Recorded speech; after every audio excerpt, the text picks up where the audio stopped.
Bienvenue dans Terrienne, l'actualité sur la condition des femmes dans le monde. Cette semaine, on s'intéresse à Olympe de Gouges, une femme longtemps oubliée et pourtant c'est l'une des pionnières du féminisme français. Elle est née le 7 mai 1748 dans le sud de la France, à Montauban. Elle est mariée contre son gré à l'âge de 17 ans, mais après la mort de son époux, elle décide de partir à Paris pour mener une vie de femme indépendante et publier librement ses œuvres. Elle choisit d'écrire, notamment pour le théâtre, afin de dénoncer l'esclavage et de défendre les droits des femmes. Olympe de Gouges défend la création de maternité, le droit au divorce, la libre recherche de paternité, la reconnaissance des enfants illégitimes.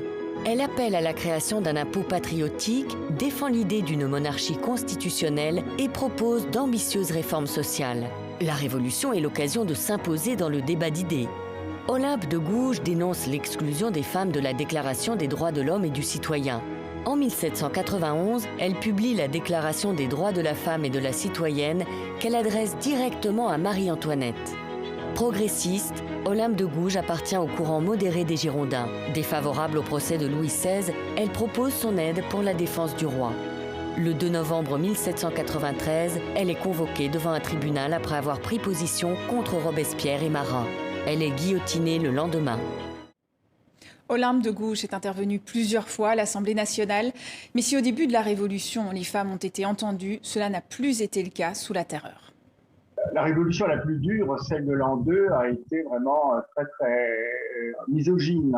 Et d'ailleurs, après l'exécution de Olympe de Gouges, le procureur de la commune, Chaumette, a fait une déclaration à l'adresse des républicaines révolutionnaires en traitant Olympe de Gouges de virago, de femme-homme qui avait oublié ses devoirs de citoyenne et de femme. Le combat de cette femme politique courageuse et obstinée reste aujourd'hui un modèle à suivre. Première femme à s'être engagée, à avoir montré l'exemple aux citoyennes, à avoir montré l'exemple à suivre en termes d'engagement politique. Elle a donné une respectabilité à cet engagement et aujourd'hui, les femmes politiques lui doivent beaucoup. Elle est une pionnière et je pense que son message doit être entendu et je crois que si elle était parmi nous aujourd'hui, elle engagerait les femmes à s'impliquer davantage dans le domaine politique. Pour de nombreuses féministes, c'est au Panthéon que devrait reposer l'éternelle Olympe de Gouges, qui défendit passionnément les droits des femmes. Mais pour l'instant, elle n'a toujours pas sa place dans la maison des grands hommes. J'ai déploré en fait que le projet de panthéonisation n'ait été porté que par des associations féministes.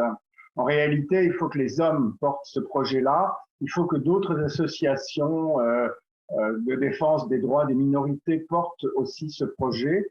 Puisque Olympe est une humaniste, c'est pas seulement une féministe. Tous ces sujets et dossiers sont à retrouver bien sûr sur le site internet de Terrienne.